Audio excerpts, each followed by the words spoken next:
Planet America's fake news. What the hell is going on here?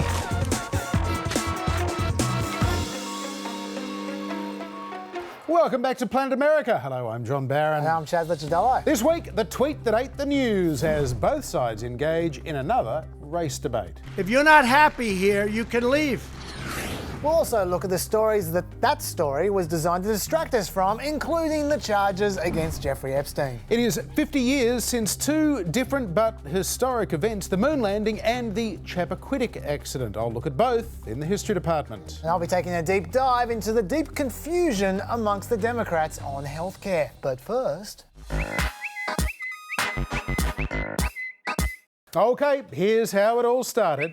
So interesting to see progressive Democratic congresswomen who originally came from countries whose governments are complete and total catastrophe, the worst, most corrupt and inept anywhere in the world, if they even have a functioning government at all, now loudly and viciously telling the people of the United States, the greatest and most powerful nation on earth, how our government is to be run. Why don't they go back and help fix the totally broken and crime-infested places from which they came? Then come back here and show us how it's done. These places need your help badly. You can't leave fast enough. I'm sure that Nancy Pelosi would be very happy to quickly work out free travel arrangements. So, President Trump stirring up differences between progressive Democratic congresswomen and Speaker Nancy Pelosi, who continues to resist some of their more left-wing policies and their calls to impeach the president. But instead of highlighting divisions, the president may have just united Democrats in condemning his fundamental suggestion those women should go back to where they came from and fix problems there first. Of the four congresswomen assumed to be targets of Trump's tweet, Alexandria Ocasio-Cortez, Rashida Tlaib, Ayanna Pressley and Ilhan Omar, only Omar was born overseas. She came to the US as a Somali refugee more than 20 years ago. The group, who are known collectively these days as the Squad, then called a press conference to condemn the president's tweets and also suggest they be ignored. I encourage the American people and all of us in this room and beyond to not take the bait. Well, Nancy Pelosi sure took the bait, and House Democrats voted to condemn the president. These comments from the White House are disgraceful and disgusting, and these comments are racist. Trump supporter, Republican Senator Lindsey Graham, turned the attack back onto the congresswomen. AOC and this crowd are a bunch of communists. They hate Israel. They hate our own country. And the president doubled down, suggesting if the congresswomen want to criticize America, they should leave. If people want to leave our country, they can. If they don't want to love our country, if they don't want to fight for our country, they can. I'll never change on that, no. And at a rally in North Carolina yesterday, this was the reaction of Trump supporters at the mention of Omar's name. Omar has a history of launching vicious anti-Semitic screeds. And in case you couldn't quite hear that, the crowd there is chanting, "Send her back," about a US congresswoman who is a US citizen who was born in Somalia. The president says he didn't agree with the chant and he tried to shut it down, he says, by moving on quickly. It was quite a chant, and I felt a little bit badly about it, but I will say this, I did, and I started speaking very quickly, but it started up rather fast, as you probably noticed. And for the record, this is the president speaking again quickly.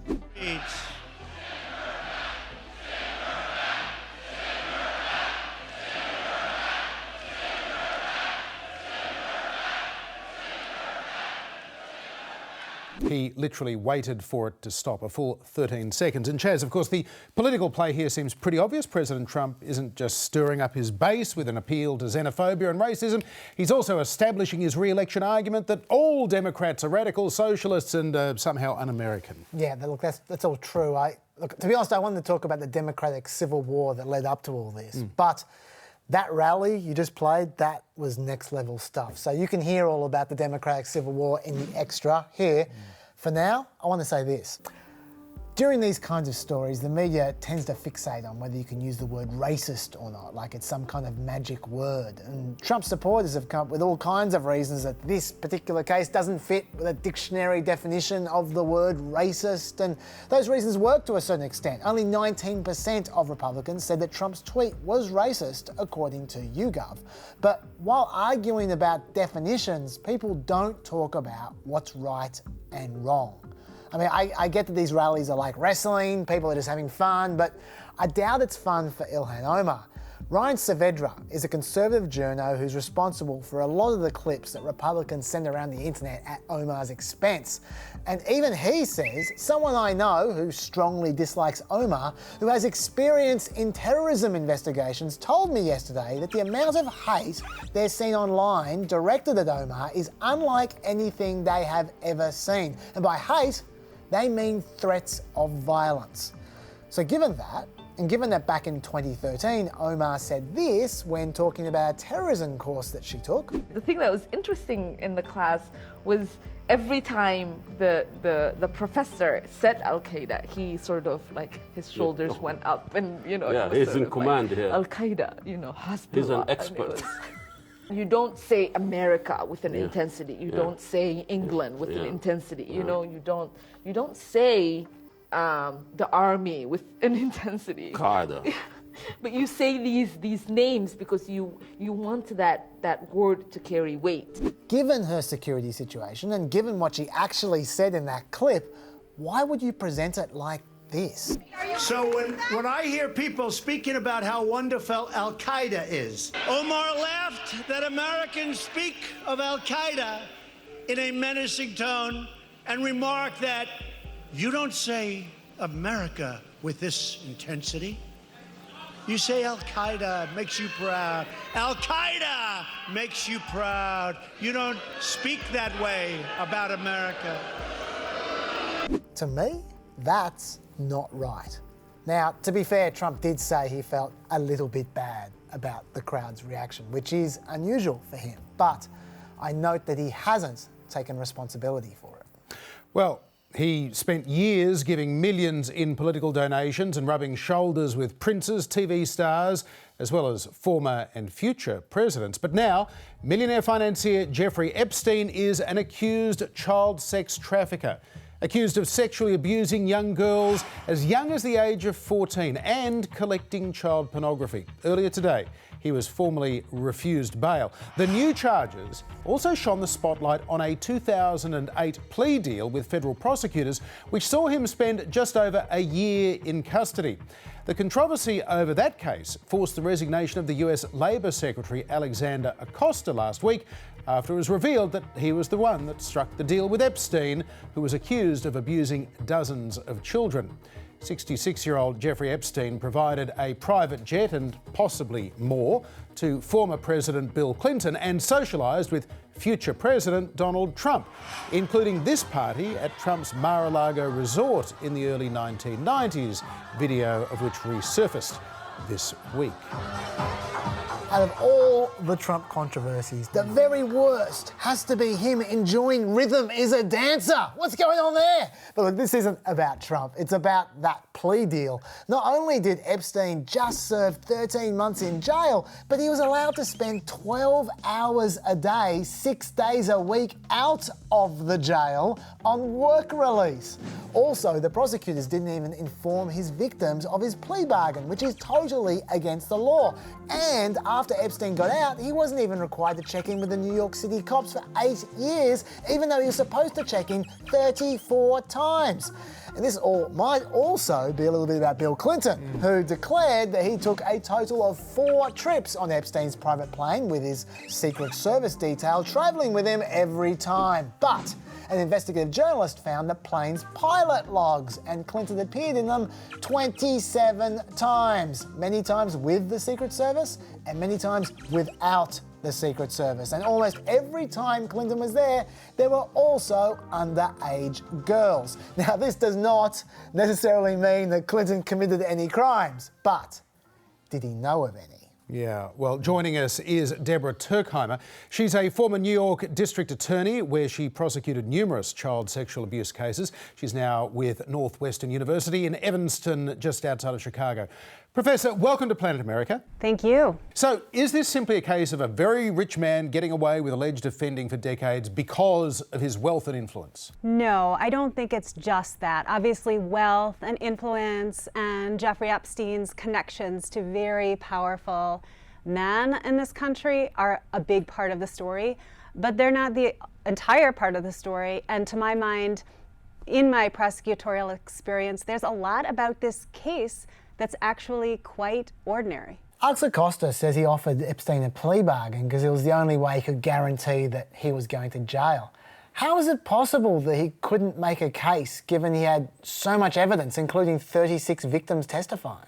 I find it exceedingly unlikely that this was the reason for Acosta's agreeing not to prosecute. I think lots of other reasons came into the mix, and with dozens of victims in the mix, that's the kind of case that certainly should go forward, at least forward through investigation.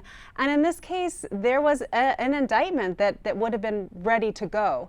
So I think we have to view with some considerable skepticism the claim that this was a case that could not be proven, and therefore Acosta let the local district attorney handle it with this fairly light sweetheart deal. And what would you suggest were those other considerations weighing on Acosta's mind? Well, from what we have been told, and the reporting in this case suggests that Epstein had some very powerful lawyers who advocated for him in ways that are somewhat unusual, with meetings off-site, going straight to the very top of the U.S. Attorney's Office, and perhaps even higher. We don't yet know. But this is not standard. This is not ordinary practice, certainly not best practice.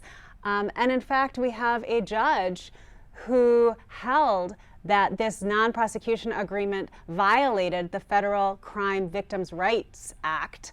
And we don't yet know what the remedy for that violation is, but it's very clear from what we know that this was not par for the course. This was not business as usual. This was a very powerful individual who pulled out all the stops and had some special justice meted out to him. From experience working in New York, why do you think the New York police would have been content to not require Epstein to check in like any other sex offender would?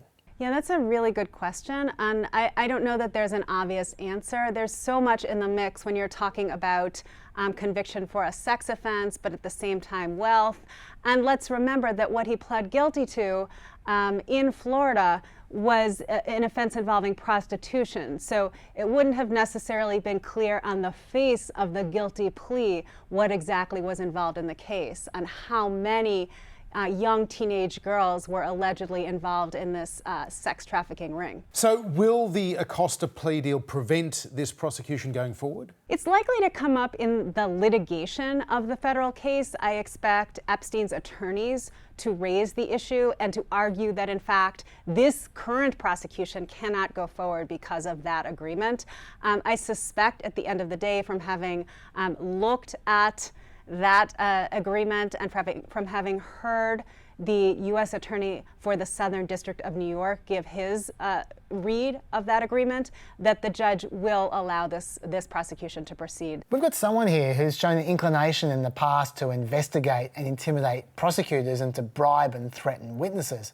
Now, the witnesses in this trial are formerly abused children who are potentially quite vulnerable. Are there sufficient mechanisms in place to protect these witnesses? Well, what's alleged to have happened here is fairly unusual. The wiring of large sums of money to influence potential witnesses, that doesn't come up a lot. What does often happen in these cases is that the victims of abuse are unable to proceed to testify at trial because of the abuse itself. Obviously, this can be extremely traumatic, and the effects of that trauma can linger for a long time to come. Deborah, given the difficulty investigating and prosecuting acts that are largely committed behind closed doors, are we likely to see this become a case more about the more provable crimes, child pornography and witness tampering? Yes, those crimes that involve evidence that's not the testimony of victims tends to be, frankly, more convincing to jurors and easier for prosecutors to win convictions on. And so it's not outside the realm of possible that those are the charges that stick. Now here, where there are multiple, perhaps even dozens of alleged victims, there is credibility in numbers. And so it may be that those kinds of charges involving the abuse itself end up persuading jurors beyond a reasonable doubt, where in a case with one victim, for instance, those are going to be very, very difficult for prosecutors to convict on. Deborah Turkana, thanks very much for your time. Thanks for having me. This incredibly long and expensive election campaign leading to the statistically likely re-election of President Trump 2020. Let's start with a check of the polls. And our last show came on the day of the second of the two Democratic debates in Miami, Florida. Kamala Harris got the big bounce out of that, skyrocketing from 7% to 15% in a week. Almost all of that coming at the expense of frontrunner Joe Biden, who she beat up pretty badly over his opposition to mandatory busing to desegregate schools in the 1970s. That briefly put Harris into second place, ahead of both Bernie Sanders and Elizabeth Warren. Well, Harris's momentum has stalled this week, with Sanders and Warren now tied in second on 15 points, Harris back on 13.4. Mayor Pete has lost a bit of ground as well. Tech entrepreneur Andrew Yang, though, has moved into equal seventh, and Tulsi Gabbard has lifted just above the pack that are all back there on less than 1%. The bottom line, while Joe Biden has regained a couple of points, his 13-point lead now is just half of what it was 2 months ago. Meanwhile, the Democratic field has suffered its first casualty. 38-year-old California Congressman Eric Swalwell is out. Today ends our presidential campaign, but it is the beginning of an opportunity in Congress with a new perspective. So, let's play everyone's new favourite game. Guess who won't be president? And there goes Eric. But look at that. It's billionaire Democrat mega donor Tom Steyer who's announced that he will be running for president. He's already spent millions on ads calling for the impeachment of President Trump, and after taking a pass on mounting a presidential campaign earlier in the year, is now putting his hat in the ring. I think people believe that the corporations have bought the democracy, that the politicians don't care about or respect them. Tom Steyer is the 62-year-old founder of a hedge fund named Farallon. He's a major Democratic Party donor, giving millions to environmental causes, and he has vowed to spend $100 million of his own money on his own White House campaign, which is bad news for his rivals, who've been rather hoping to get some of that money themselves, Chaz. Oh, but before we move on, though, my favourite Swalwell moment would have to be the time he thought he'd write a spiffy applause line for a speech, but no one else gave a toss. But I will always be real with you. I will be bold without the bold. My wife and I. Awkward! Tell you what, Eric, we'll fix that up for you as a parting gift. I will be bold without the bold. My wife and I. You're welcome, Eric. Now it's time for... We've been busy in the holidays. But the big policy that dropped this week has been Joe Biden's healthcare policy. We're talking $750 billion over the decade, or 2% of Medicare for all. Biden will offer a public option insurance plan that anyone can buy into, presumably keeping the private insurers honest. And he'll automatically enrol all poor people into either Medicaid or the public option. He'll reduce the deductibles and increase the subsidies for Obamacare, and to reduce drug prices, he'll allow Medicaid to negotiate with drug companies, plus he'll allow people to buy imported drugs from overseas, and that is all fine. But what the Democrats wouldn't be so jazzed about is Biden trying to scare people about what might happen under Medicare for all. Medicare goes away, as you know it. All the Medicare you have is gone. It's a new Medicare system. Now, it may be as good, you may like it as well, it may or may not, but the transition of dropping 300 million people on a new plan, a totally new, is I think, kind of a little risky at this point. Coming soon to a Republican attack ad near you. Well, that is one battle for Medicare for all. Another battle is financing it. Bernie Sanders is very upfront about the cost. Medicare for all, an approximate number, how much would it cost? Somewhere between 30 and 40 trillion over a 10-year period. That if we do nothing to fundamentally change the healthcare system, which is what Joe is talking about, keeping it as it is, we'll be spending something like $50 trillion over a 10-year period. So he thinks people will be better off under Medicare for all, but he freely admits the government will have to raise some money through middle-class tax hikes like they have in Europe. But Kamala Harris disagreed. Well, Senator Sanders says that that is impossible to achieve without a middle-class tax hike. I'm not prepared to engage in a middle-class tax hike. Right, so she's going to pay for a $30 trillion program without any middle-class tax hikes. Sanders' senior advisor, Jeff Weaver, was unimpressed. Is there a way, as Senator Harris seems to think there is, to do this without actually, people who are middle-class Americans, making them pay more? I mean, without unicorns, magic wands, healthcare is not free. There's doctors, nurses have to be paid. There's hospitals. You have to pay for it. Well, between Harris's bizarre budgeting and her flip-flopping over whether you can keep your private health insurance or not, who knows where she stands on Medicare for all. And she's not the only source of confusion. So let's go deep. The confusion about Medicare for all starts with its name, Medicare for all. Medicare right now is the most popular health insurance program in the country, but it only applies to people 65 years of age or older. All that I want to do is expand Medicare over a 4-year period to cover every man, woman, and child in this country. That's actually not true, because Medicare for all is not Medicare. It's actually much more generous than Medicare, because Medicare costs $135 a month plus whatever your prescription drug coverage costs, and it doesn't even cover everything. Medicare doesn't cover eye exams, it doesn't cover hearing aids, it doesn't cover dental care, which is why seniors going to Mexico for dental care is a thing. But it also doesn't cover your first $1,300 in hospital per year, or more than 150 days in hospital over your lifetime, or more than 100 days in a nursing home. Plus, it's got a whole bunch of co-pays that you also have to pay for, which is why 34% of seniors don't even use Medicare. They use Medicare Advantage, a private version of Medicare. Another 16% buy supplementary insurance for their Medicare, and when you throw in Medicaid and employer-sponsored insurance, that adds up to about 85% of Medicare beneficiaries who use extra health insurance. Well, none of that applies with Medicare for all. People who have health care under Medicare for all will have no premiums, no deductibles, no co-payments, no out-of-pocket expenses. So that sounds pretty good, or is it too good? Because people also hear Sanders say this. Listen, I find it hard to believe that every other major country on earth, including my neighbor 50 miles north of me, Canada, somehow has figured out a way to provide health care to every man, woman, and child. And they naturally assume that Medicare for all is like what happens overseas. But you and I live overseas, and we know that's not true.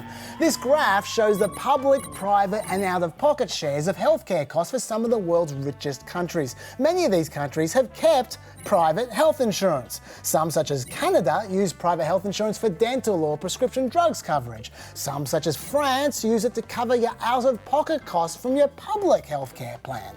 Some, such as Australia, use it to cover a better version of your public healthcare plan. Either way, note that every single country has out-of-pocket costs. In fact, America has a comparatively small share of out-of-pocket healthcare costs compared to other countries. Although remember that since American healthcare is so expensive, that still does translate to more actual dollars.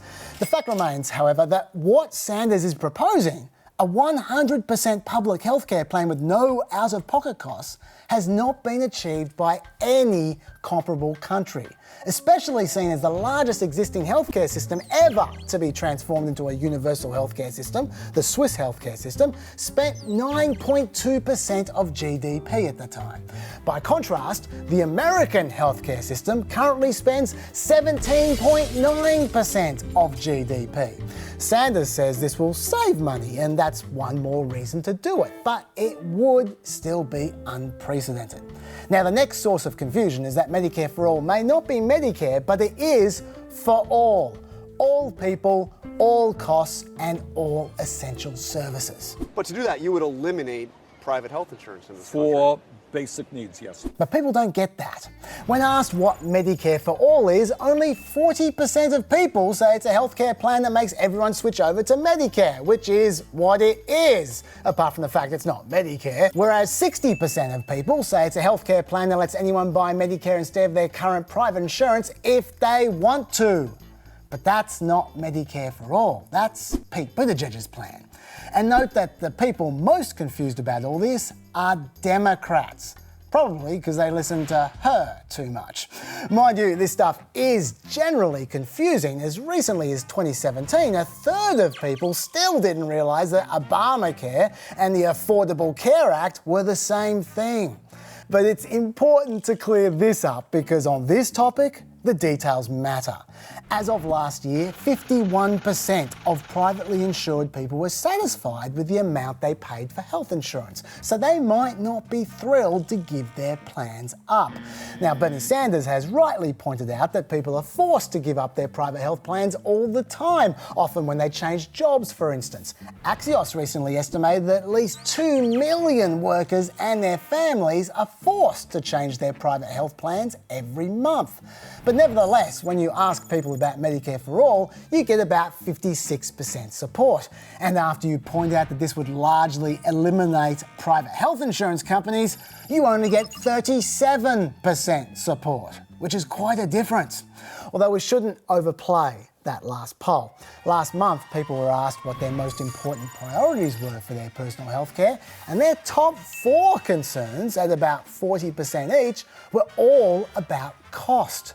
Only right down the bottom there, at 22%, did they care about ensuring they kept their current insurance coverage. So the jury is still out on that one. So, can Sanders pull it off? I don't know. But Kamala Harris thinks he can, and she also probably thinks he can't.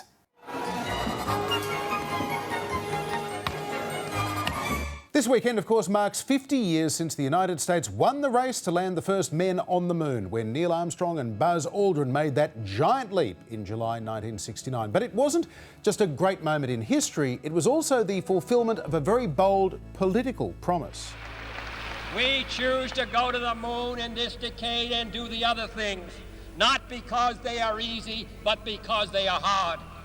Because that goal will serve to organize and measure the best of our energies and skills.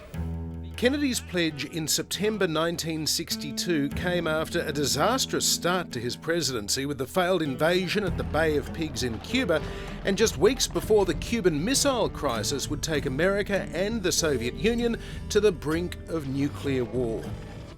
For Kennedy, the moon mission was both a distraction and an audacious and optimistic goal. The fact was, at the time, America was losing the space race. Now here is a photograph released by the Soviets of the satellite, and this is a track of what you will see in the lower half of your television screen.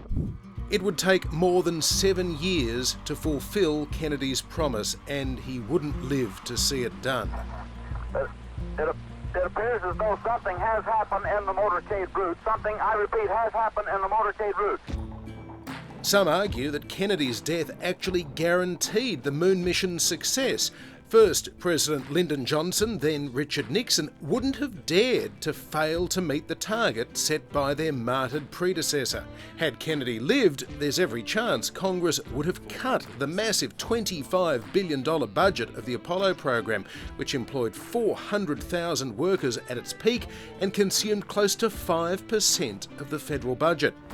Even so, there were more setbacks and tragedies along the way. This is a CBS News special report. America's first 3 Apollo astronauts were trapped and killed by a flash fire that swept their moonship early tonight during a launch pad test at Cape Kennedy in Florida. Soviet Russia had its own lunar program, but it got bogged down on rocket designs while the Americans pushed ahead, mobilising massive resources and capturing the imagination of the world. At the height of the Cold War and the Vietnam War, the race to the moon was a peaceful contest with decidedly threatening overtones. And it was about much more than just technological bragging rights. It was a test of 2 competing ideologies, capitalist versus communist. And Australia willingly played its part. A network of complex machinery to track American satellites in the effort to conquer space. The Menzies, Holt and Gorton governments cemented the trust built on the ANZUS Treaty to provide tracking stations at Parkes and Honeysuckle Creek. How important is the role of the Australian stations in this mission? They're extremely important. In fact, Australia is vital to our role because the Honeysuckle Creek complex here in Canberra is one of 3 complexes in the world which are essential to the Apollo lunar operations. 5, 4, 3, 2, 1.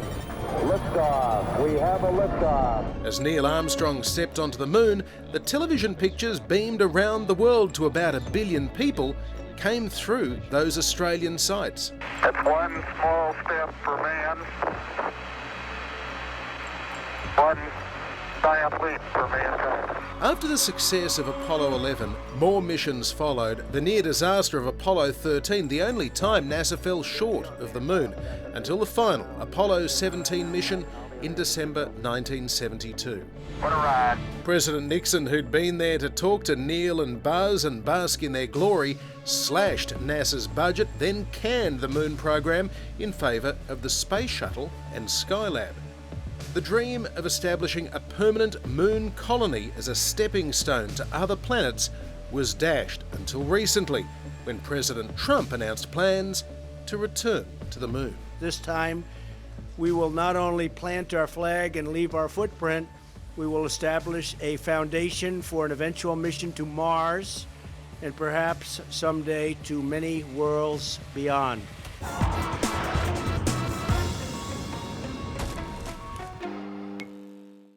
It seems as though President Trump's promised crackdown on illegal immigrants has failed to materialise thus far, despite protests and dire reporting like this. You know, the raids, which will be carried out by Immigration and Customs Enforcement, ICE, are set to target roughly 2,000 families in nearly a dozen U.S. cities.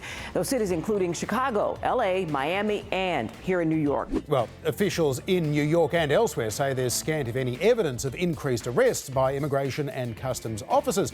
The president, meanwhile, says he has an obligation to do this. It's not something I like doing, but people have come into our country illegally. We're focused on criminals. And the president says his policies, including tariffs, are having a big impact in Mexico, from where border crossings were down around 30% in June. Because of the job that Mexico's doing, and yes, they maybe did it because of tariffs, but they're doing a great job, and I appreciate it. Well, you know, he's right, the border apprehensions have gone down a lot this month, as you can see from that red line there. But note that they're still very high compared to the last few years. And also, if we look in the shaded area, apprehensions often drop in the heat after May, although not usually this much. Also, Mexico has sent 2,000 extra members of the National Guard to its southern border, as promised to Trump last month, and even threw in 15,000 extra troops at its northern border. So maybe Trump does deserve credit for some of that reduction in apprehensions. Mind you, Trump's not done yet. This week, he signed an executive order which supposedly declares that any asylum seekers who pass through another safe country before reaching the United States will be ineligible for asylum unless they couldn't obtain asylum in that other country. And in this case, safe has been defined down to include Mexico. So this order would disqualify almost every asylum seeker who crossed the Mexican border. Of course, this was immediately challenged in court, so we'll be unlikely to see this enacted in Trump's first term. But who knows? Bill Barr said that this was all about stopping forum shopping by economic migrants and promised no one would be removed from America who was likely to be tortured or persecuted. And this is what we often hear in these situations, isn't it? We need to stop stop the economic migrants to look after the real refugees. Well, what about those real refugees? Time for an update. Big, beautiful world. The world currently has 26 million refugees. That's not people applying for asylum. That's actually verified refugees. And over half of those refugees are children. By the way, there are currently nearly 71 million people displaced from their homes. That's the 7th straight year that number has surpassed peak World War II figures. Traditionally, America's played a huge role in tackling this problem. America's taken about 3 million of the 4 million resettled refugees worldwide since 1980. See, this is America's intake of refugees through the years, and this is the rest of the world's intake combined. America was very generous there, but then something happened in 2016 and America's refugee intake dropped a heap. Today, even Canada's refugee intake is greater than America's. And that's not per capita, by the way, that's raw numbers. Now, this is obviously bad news for refugees, but particularly if you come from certain regions. You see, at the halfway point of this year, America is 37% of the way to reaching its self-imposed refugee cap. But that number is divided up into regional caps as well. These regions. And at the halfway point of this year, America has already taken in 61% of its potential African refugees. Okay, fair enough. America has also taken in 57% of its potential European refugees and 46% of its East Asian refugees. But America's not been quite so keen on taking refugees from Latin America or the Middle East. And if you suspect that that number there might be travel ban related, you could be right.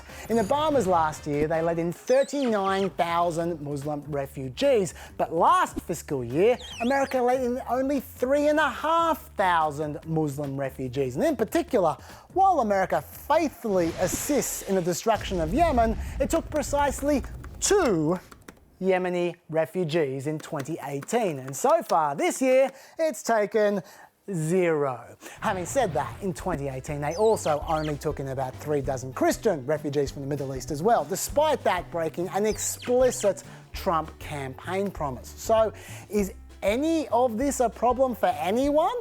Maybe for some. 51% of Americans last year felt America had a responsibility to take in refugees, but that was a very partisan result. 74% of Democrats felt America had a responsibility to take in refugees, but only 26% of Republicans felt the same way. Interestingly, only 25% of white evangelicals felt America had a responsibility to accept refugees. But don't think that this is just a Trump thing.